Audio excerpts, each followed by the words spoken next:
Hello, beautiful souls. Welcome to Awakening to Your Soul Self podcast. I'm Christina, your host, and I have Jen here. She wrote Uprising, Surviving and Thriving in a World That is Waking Up. She's here to talk about spiritual awakening, personal awakening, and even global awakening. Welcome, Jen. Hi, Christina. Thank you so much for having me today. It's an honor to be here. Perfect. So I always like to start off with the guest introducing themselves by who are you and what do you do? All right. So I'm Jen Madrone, and I live in Northern California. And I've been in the field of uh, healing, alternative healing, for about 20 years. So I'm a massage therapist. I'm a sound healer using tuning forks, planetary frequencies, gongs, singing bowls, the whole thing. I'm also a Reiki master, and there's some other forms of energy work that I do in there. And I also teach healing arts here locally. So I that's that was kind of the beginning, and then Mhm. in the past like 10 years, it's morphed into also what I call like spiritual wellness coaching. And Mm. so that's something that I'm able to do beyond just my community. And I know we'll get more into that story as we talk about my book and the other topics. But so that leads me to my most recent incarnation in my work is as an author. So just publishing a book about 5 months ago now, I think. That's amazing. I always like to ask the guest as well if you can give a short story of your spiritual awakening. Yeah, I was thinking about that. It's always hard to know exactly where the awakening starts. For Yeah, some people it's very clear, because they have a huge explosion that yeah. begins it. And then for many of us, it kind of creeps up on you. And so Hmm. mine definitely crept up on me a bit. And because I was studying alternative healing, spirituality, Mm. very interested in all of these topics, and just really loved everything esoteric and mystical. It and then began doing some meditation practices and other Mm. practices that just opened me up, opened me up, opened me up, and then all of the sudden I found myself um, just experiencing a different version of the world, a different version of me. And so that changed everything in my life. And it affected my relationships and my marriage. And so I went through a divorce, which was very Mm. painful, and other big personal shifts during that time, mixed in with many different awakening experiences, what I call ego death experiences, working with plant medicines. All of these things just created the perfect storm Yeah, for for that transformation to happen. And of course it's ongoing, but that was the bulk of it. perfect. So, in your book, if anybody wants to buy it, it's really good. I read it. Uprising. Can you talk about personal awakening? So, what is it? And you're talking about your book, certain steps and some signs. Yeah, absolutely. So spiritual awakening is definitely a term that has gotten more popular and is overused sometimes. There's so Hmm. many different definitions for it. So I'm just going to speak from my perspective Yep.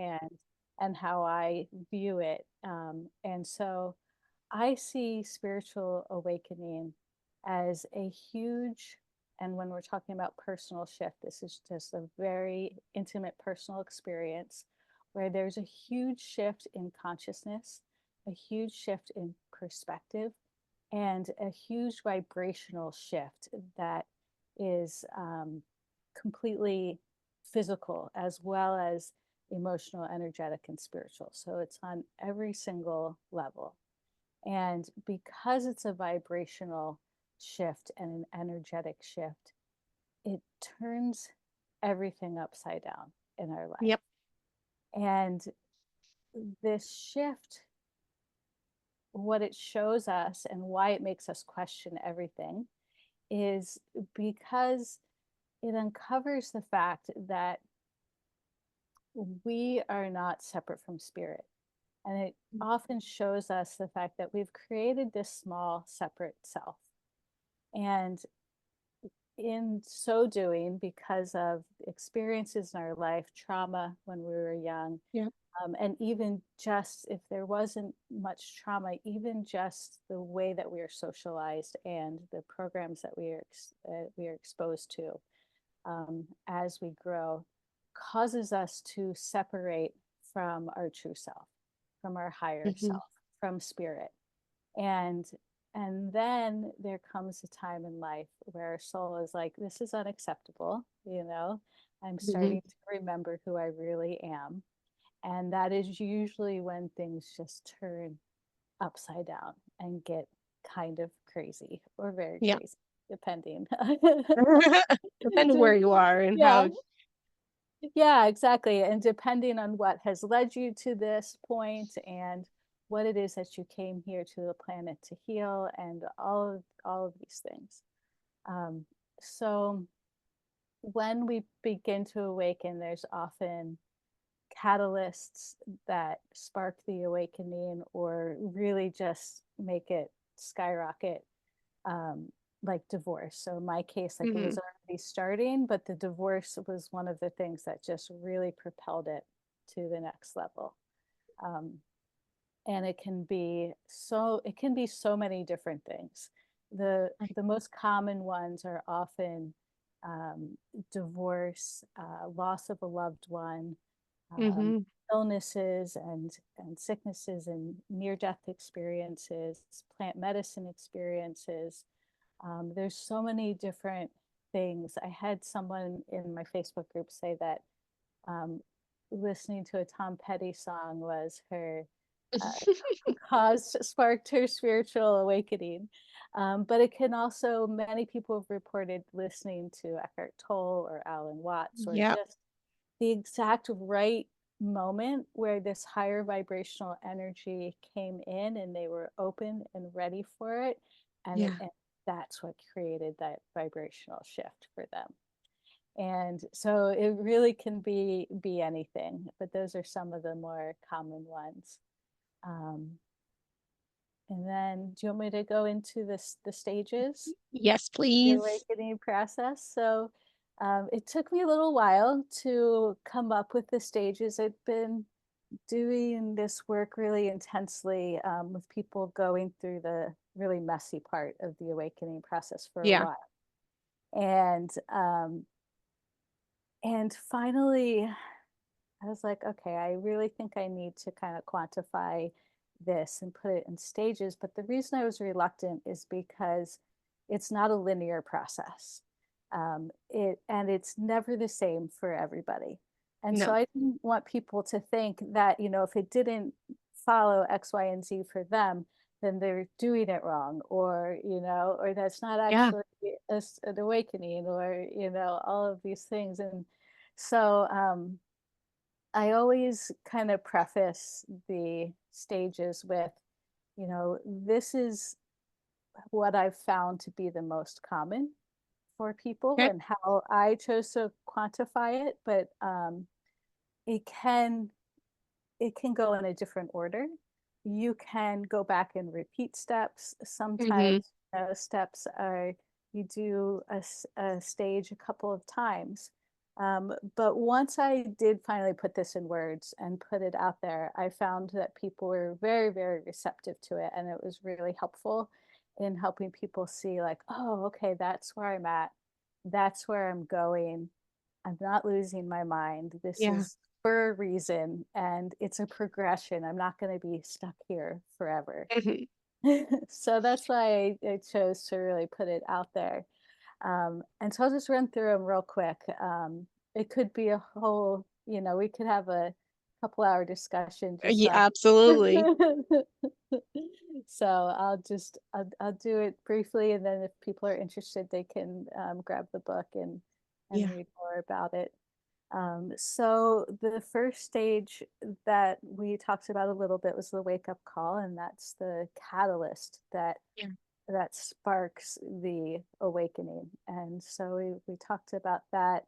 Like I said, that can be anything. And there can also be a couple different wake up calls where they Hmm. build on each other because we're really stubborn sometimes. And so, so we need that, kind of kick in the ass a few times.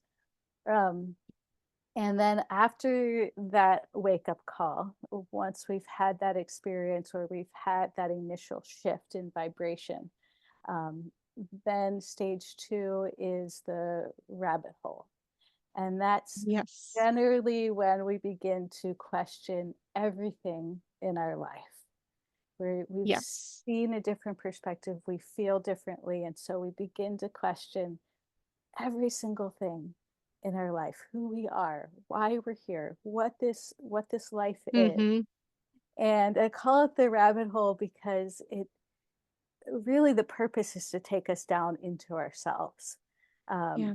deeper in to look for the answer to these questions. And, oftentimes that means we get so excited about this new possibility that we do go down other rabbit holes of like, you know, uh, different spiritual topics or, Yep. so many different things. But ultimately, the purpose is to bring us deeper down into ourselves to find those questions, Yeah. or answers to those questions. Um, and then after that, or sometimes intermixed with that, Hmm. the next stage three is the stage of isolation and separation. Hmm. So often, what happens when we have begun this process and started to see things differently and started to take a different perspective and question everything, we find that we need to separate a bit from life, from the world, from our friends and family often, so that we can really see what's true for us and Hmm. no longer source the answers to these questions from the world around us. And so that separation and isolation is sometimes a choice. Sometimes it's forced on us through a series of events because it's necessary for our growth and our Right. healing. And so this one's often when people will reach out because it becomes really challenging. The excitement kind of starts to wear off a little bit, and you're like, okay, what's going on? Yeah. Um, and and so loneliness can really set in because for the first time, people are like, wow, I really don't know who I am. And I thought I knew like what I wanted to do. I wanted to be a teacher. I wanted to do this. I Exactly. wanted to do that. And now that's changing too. Yeah. And so it's really a very purposeful part and necessary part of the process to separate ourselves from everything we knew so that we can see what's true for us. And so, because of these steps and that separation and the vibrational shift that brings everything up to the surface, we then often move into the dark night of the soul, Hmm. where we begin to process the things that we have been avoiding most of our lives.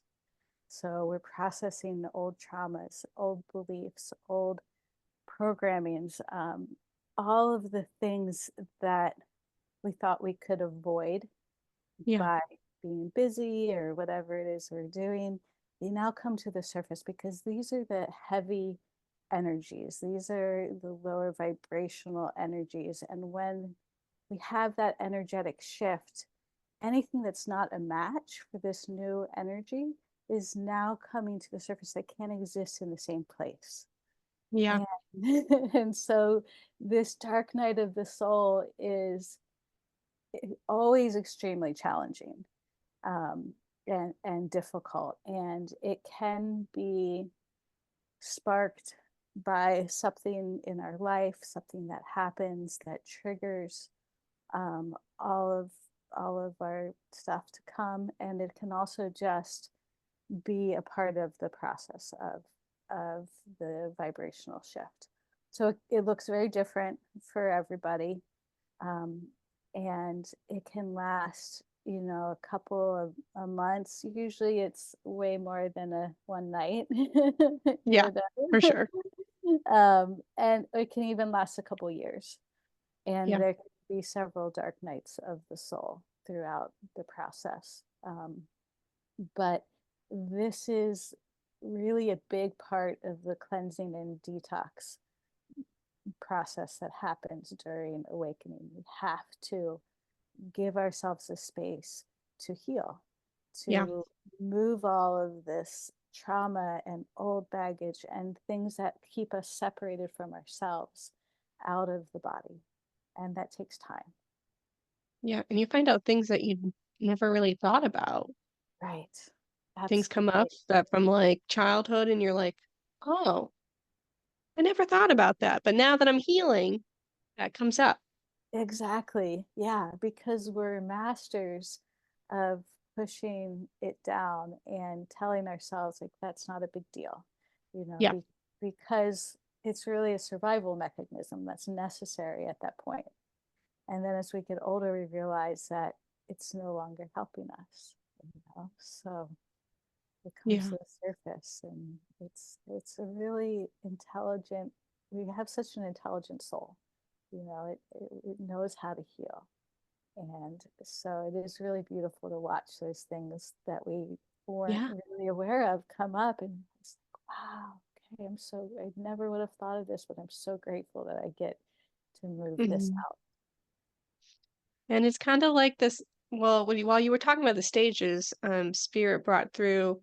Basically, it's like a roller coaster. So you start off, you get the catapult, and Uh-huh. then you're climbing up the roller coaster, doing the rabbit hole because you're so excited, and then you kind of stall at the top, and then you do the work to do the dark night of the soul, and then you come back up.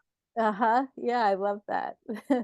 That's beautiful. I could feel that moment where you stall at the top of the roller coaster, like, oh shit, and then Yeah, and then the ride just keeps going. Oh, that's a great analogy. it just Yeah, takes time. I think it's in our society, we just want everything right now. We want right. the guidebook, and then if we don't follow the guide, it's kind of like when you're trying to lose weight, or you're trying to do this workout or thing, and you don't do it the first time correctly, then you're like, well, I can't do that. Or why Right. isn't this working for me? Right. Yeah.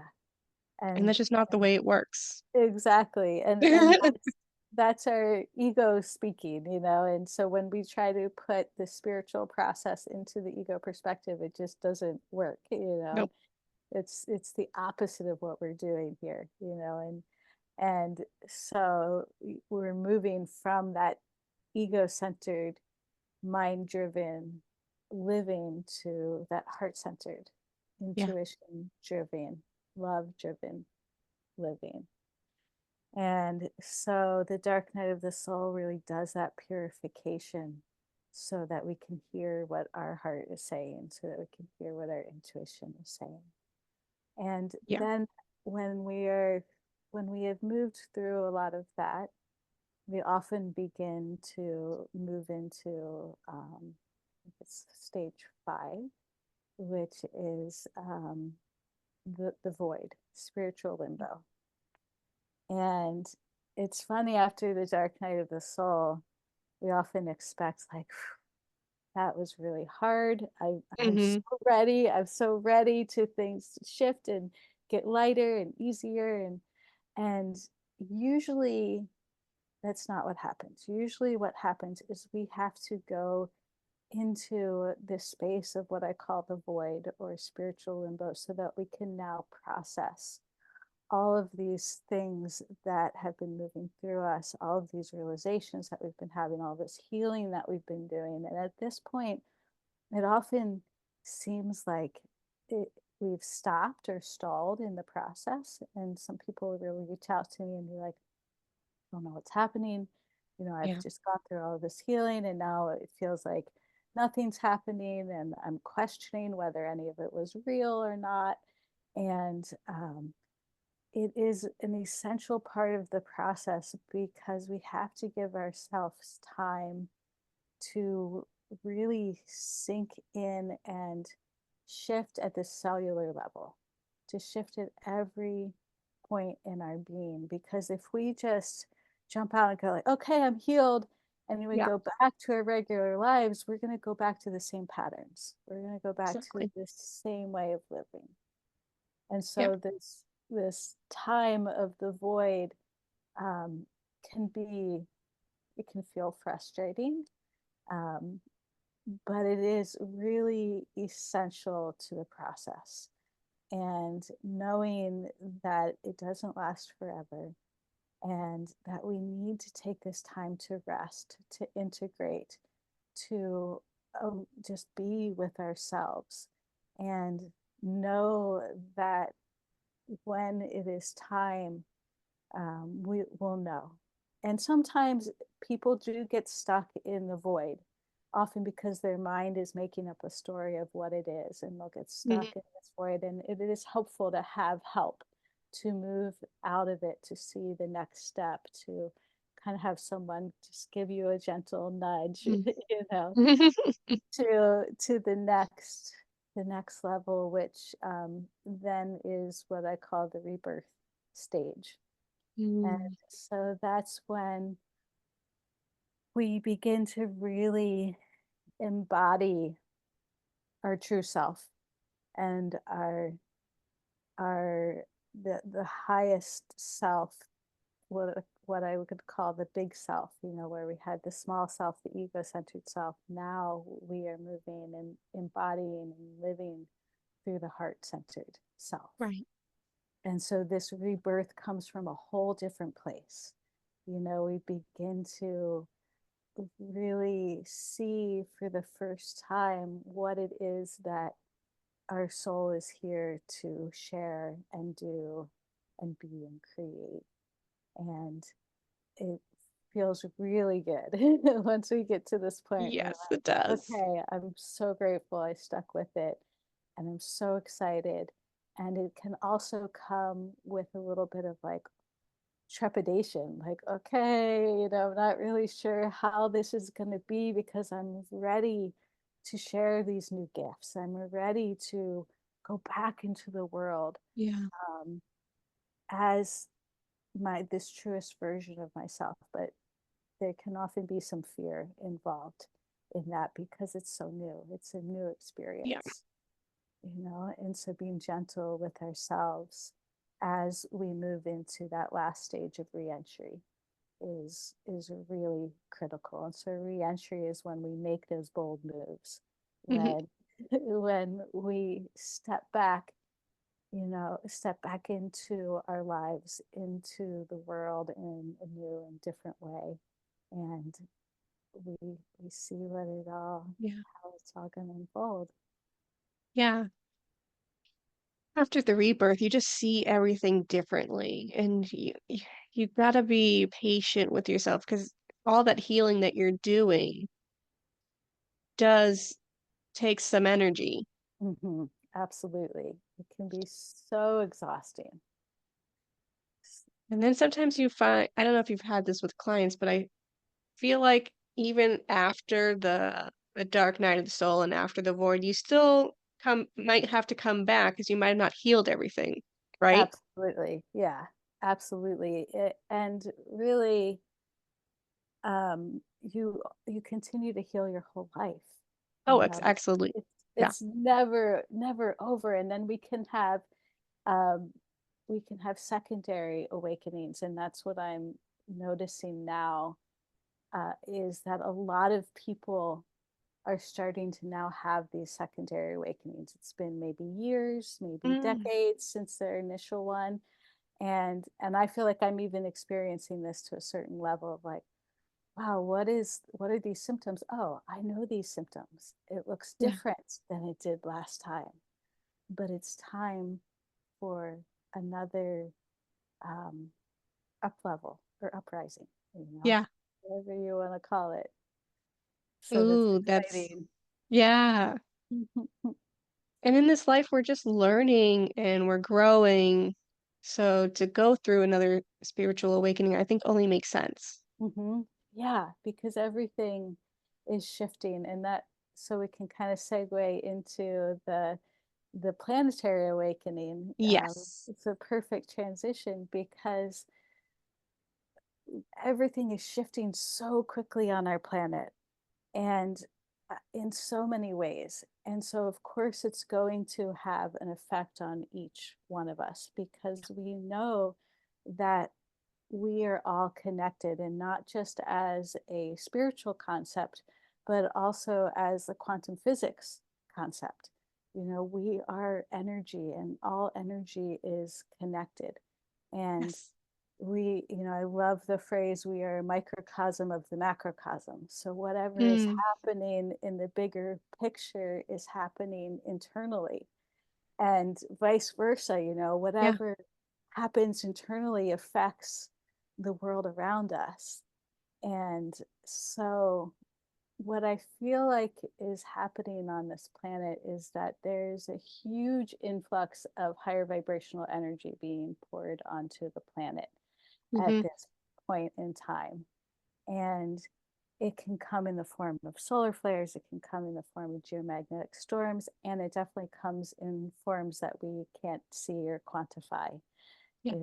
and it's creating a huge shift right now on the planet, and it's disrupting everything, and it's affecting everybody, and it's exactly what is needed at this point in time. And I think um, that is why we see so many people going through the awakening process right now, Yeah. and also why many of us are starting to experience, another level of awakening, because here we are at another vibrational shift. Here we are at that next level, and it's sometimes people will say, well, it sure doesn't look like we are waking Hmm. up. It sure Yeah. doesn't look like we're going through a planetary awakening right now, because everything is just a big shit show. It's a mess, Yeah. and it is. I agree. Um, but that is all of the lower vibrational energy coming to the surface to be healed and cleared. It was under the surface for Mm, so long, and now it has to be and is being pushed to the surface so it can be seen. It no longer is allowed to hide in the yeah. shadows. So this really is a dark night of the soul process that we're in collectively. And we Yeah. may be here for a while because there's so much to clear and see Yeah. and feel collectively. I never And thought of it that way as it being below the surface and now it's rising. But I also feel like spirituality is more talked about. There's more healers. There's all different types of healers. And I think that's because of this global awakening that's happening. exactly, I believe that too. And really, in direct proportion to that higher vibrational energy that's being poured on the planet, then people respond to it by saying, wow, suddenly I'm like more interested in meditation. I'm more Hmm. interested in, going to a psychic or learning breath work. And there's so many reasons for this. We could talk about astrology, and Yep. we could, also talk about ancient prophecies that predicted this time. But the reality is that even with all of the the darkness and all of the heaviness that we see around us, it's in equal proportions to the amount of light that's coming. Mm. in, in the forms of people starting to do the healing work. It's no longer taboo to talk about Right. your sexual abuse, and things that happened in your childhood. It's amazing how quickly that has shifted and changed, and now it's become acceptable and almost required to meditate. It's really fascinating how quickly that has changed, and things like plant medicine are not only more sought after but now being accepted into the world of therapy, and the more Yeah. traditional modalities of healing are now accepting that these are viable resources and viable ways of healing. And so these are the things that give me hope, Yeah. that help me see that, yes, this is a very purposeful process that we're going through collectively, just like when we go through this personally and we have to go through the detox and we have Yep. symptoms. We didn't even talk about the symptoms, but we have Mhm. all of these symptoms that are detox symptoms, that are symptoms of the vibrational shift. And these same sort of symptoms show up collectively. And so, what I've been seeing symptom wise, um, collectively, is a lot of brain fog, a lot of exhaustion, a lot of feeling a little more separated from ourselves or spirit, Mhm. a little more challenging to reconnect with that. It's taking a little more work. And I really feel like it's because of the purging process that's happening. Because when we do a personal detox, if you've done a personal detox before, you know that there's a time where you just feel crappy. Yep. You're brain foggy, you're tired, you just don't feel like and then as that moves out of your body, then you feel amazing once you've got through the other side. And Yeah. so I very much feel like we're going through a collective purge right now. And those of us who are more sensitive may be feeling it even more, be feeling even more of that. Um, and also at the same time, there's really interesting energetic symptoms that a lot of people have been experiencing, and that are definitely a part of personal awakening processes sometimes, not for everybody. Mhm. um, and that is just having weird energetic sensations, little pulses, Yeah. maybe feeling wired but tired, um, and feeling kind of altered, in an altered state of consciousness. All of these are very, very normal Yeah. symptoms. A big one is exhaustion. Like, I feel like everyone I've been talking to lately, Mhm. healer or not a healer, is exhausted. Yeah, absolutely. And sometimes, I mean, even myself, I will sleep a full night and I'll wake up and I'll be like, why am I so tired? And Hmm. Spirit's like, it's because you're feeling all the energy. It's happening around. Yeah, yeah, exactly. And I feel like that for many of us, it's part of our purpose. And if we've already done a certain amount of healing, we are helping to do the detoxing for the planet. And Yeah. that's absolutely why we are more exhausted, because as we are vibrating at a different level. I don't want to put this into the context of better or worse. Right. I putting it into the lens of like, okay, some of us are able to process more of Mm-hmm. this heavy energy that's coming through, and we've kind of signed up for that. And Yeah. so, that's what we're doing right now, and it's exhausting, and it's a lot of work, and everybody's feeling it, no matter where they are in this process, whether they're able to see it or not. It's affecting us all. Yeah. And I definitely feel like as a global awakening, there's going to be another another purge happening Mhm. of healers, of more awakenings happening. I even spirit trying to show me like even different healing modalities. I mean, people are, creating their own healing modalities that work, and it's not so like woo-woo talk like Mhm. it was 10 Mhm. years ago, Mhm. you Yeah, know? yeah, it's exciting. It's being accepted because so many of us are going through that transition where we're seeing that there's so many more possibilities, Yeah. you know.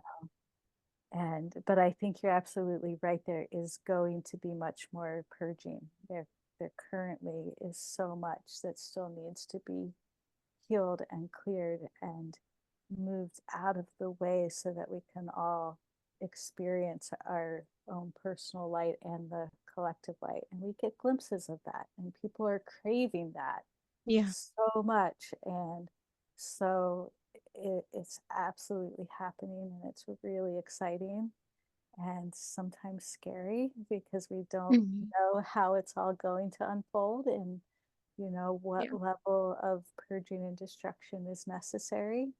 We just don't know. And so we have to do our best to really just anchor that light that we have and know that our own personal work of healing, and our ability to share our light and our gifts is what changes the planet. It is what creates the shift. And so, even if we feel like I need to be doing more and more and more, it's like, well, start with yourself. Keep doing the work because you have no idea how influential it really is, to in the creation of that vibrational shift. As each one of us does it, we are changing the energy of the planet. We are. And,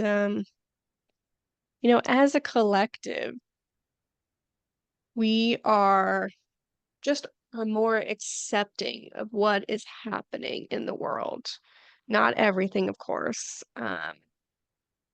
But a part of me is like almost wondering with these heat waves and these floodings, if that's part of this purging that is happening. Hmm. Yeah, yeah, I Yeah. believe so. I believe so. It's these things happen all of the time, but they're definitely been happening a lot more, and I really believe that the um, the true nature of life of our planet is balance. And when things get out of balance, they have to come back into balance. And so this could be our earth coming back into balance. Hmm.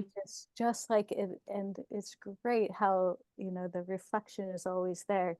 Just like when we become out of balance by separating from ourselves, then our soul comes back around and says, nope, it's time to correct that balance. It's time to come back Yeah. into balance with who we are. And so it shows up in everything. It shows up in nature. It shows up in our politics. It shows up, in social media, even though in all of these areas it can look a little distorted. Yeah. you know? So Yeah. it's pretty amazing if we do a perspective shift. Um, and we're really careful with moving out of fear and into a bigger perspective. Like we can begin to see all of these things happening around us. It's just really difficult when so many people are in a fear state, you Yeah. know, to remind ourselves that, like, no, that's functioning from the ego. That's functioning from the small self. And it's not truth.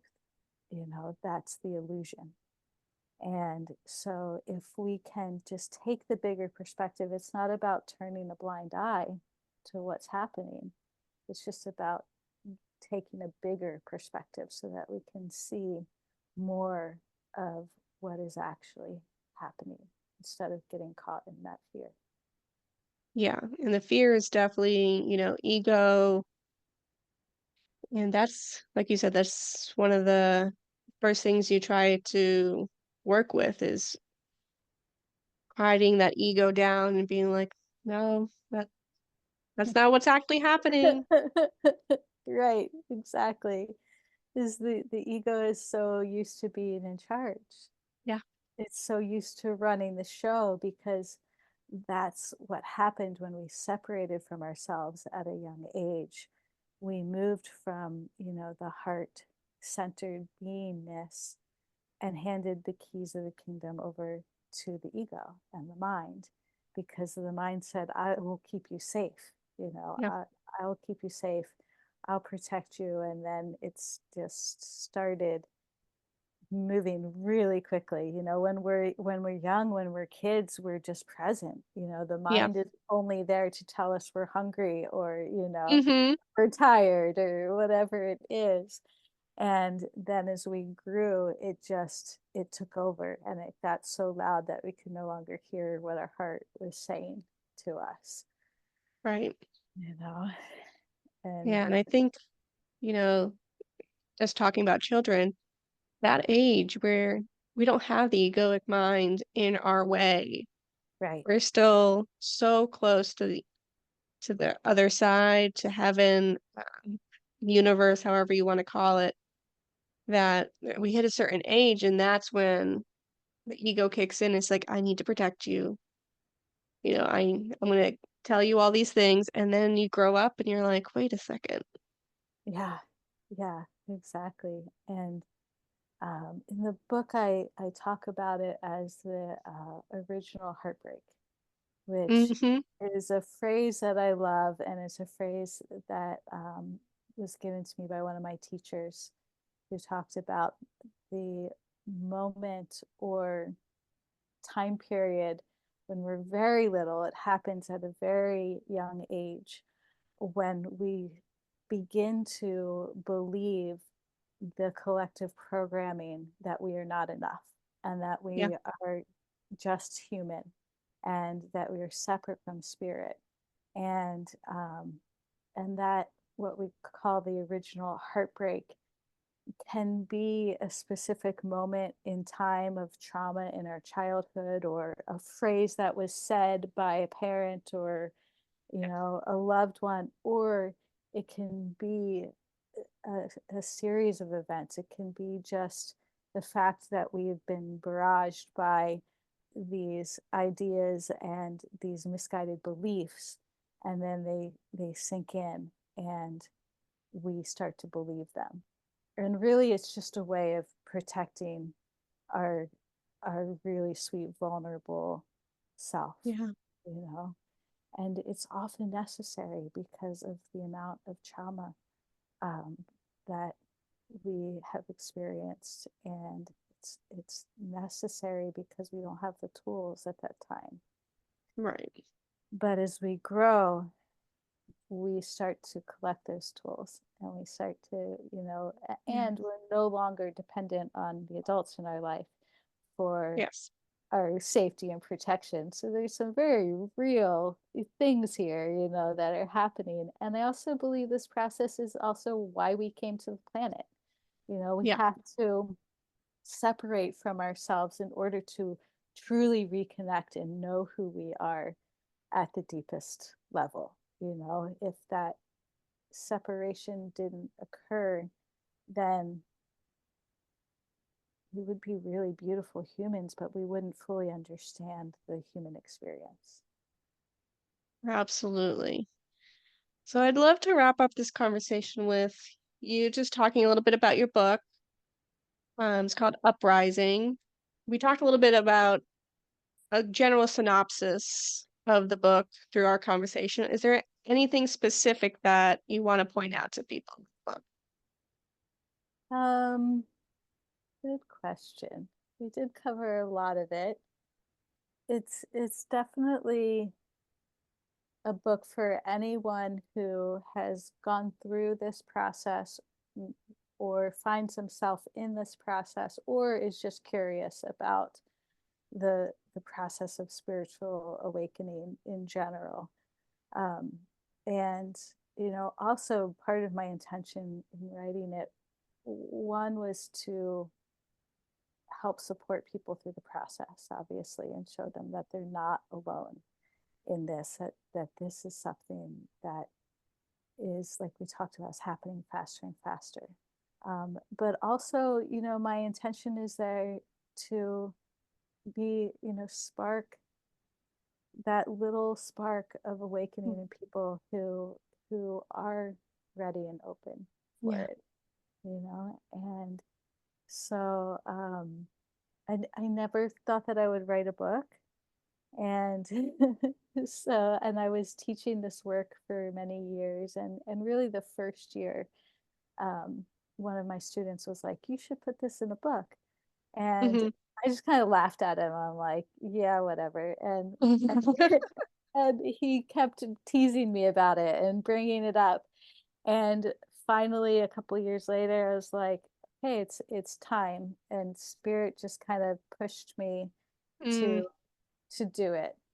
And so, really, I think of it more as a guidebook or survival guide than, a piece of fine literary art. yeah, you know. agreed. Yeah. It's definitely a guidebook or a survival guide, as you said. And I had so many, I mean, so many aha moments looking back. I'm like, that's why I felt that way, or that makes sense. And I really hope that this book reaches many people because I feel like your intention is pure and there's just a lot of information in there that is going to be helpful for people, whether they've done their spiritual awakening or want to look back at their spirit. That's really what I did for is to look back at my spiritual awakening and be like, all right, at that point I was in the void. That point I was, in the rebirth process. And as we talked about, it's going to be a second or third spiritual awakening that you're going to experience in your lifetime. And now that you read the book, then you can be like, okay, I know where I am. It's going to pass. Hmm. Or read it as you're going through it. I think that's going to be really cool to do as well. I wish I had that book a couple Yeah, years ago. I've read it so many times now, and it's so funny. I thought that I was writing it for, partially for my younger self, for when she was going through it, because same thing, I wish I had a book like this. And now as I read it, I'm like, oh, I even wrote this for my future self, because Yeah, this is still, it's still so helpful and necessary. And it was funny to have that. It was kind of humbling to have that that recognition of, yeah, you know, I wrote that for all of us, and even for myself in this present moment and in the future. And there's so many stories in there that I've shared, yeah, from some of my students and clients and from myself, and those were really fun to put down on paper. There's so many amazing stories, right. and really my hope is that people can see themselves in these stories, and again know that they're not alone. Yeah. We're Yeah, doing this will this definitely together. be a book that I picked up a few Mhm. times. Yeah, So, awesome. Jen, with wrapping up, where can people find you? Social media, website, and if you have any paid or free offerings. Yeah, so my website is jenmadrone.com, and on there there's stuff about my sound healing, there's stuff about the book, there is a a free offering that's actually called Survival Guide for the Awakening Soul. And Mm, that's just a small little snippet. PDF, a little snippet just to kind of give you an introduction to it. And then there's also on my website, there's some descriptions of working with me one-on-one, doing private sessions to go deeper into more specific issues. And then I also have a spiritual mentorship program that's an 8-week program that really dives into um, this whole process of awakening and peeling back the layers of the ego and the layers of illusion one by one. And that's a really fun program that I love doing with people. I also have a YouTube channel that has hundreds of videos on it, all about different topics of spiritual awakening. Mm. And so that's a great resource. And then my book is on Kindle, it's paperback, and it's also an audiobook form. So people who would rather listen to Yeah. it can listen to it in that form. And then I'm also on Instagram and Facebook, Jen Madrone.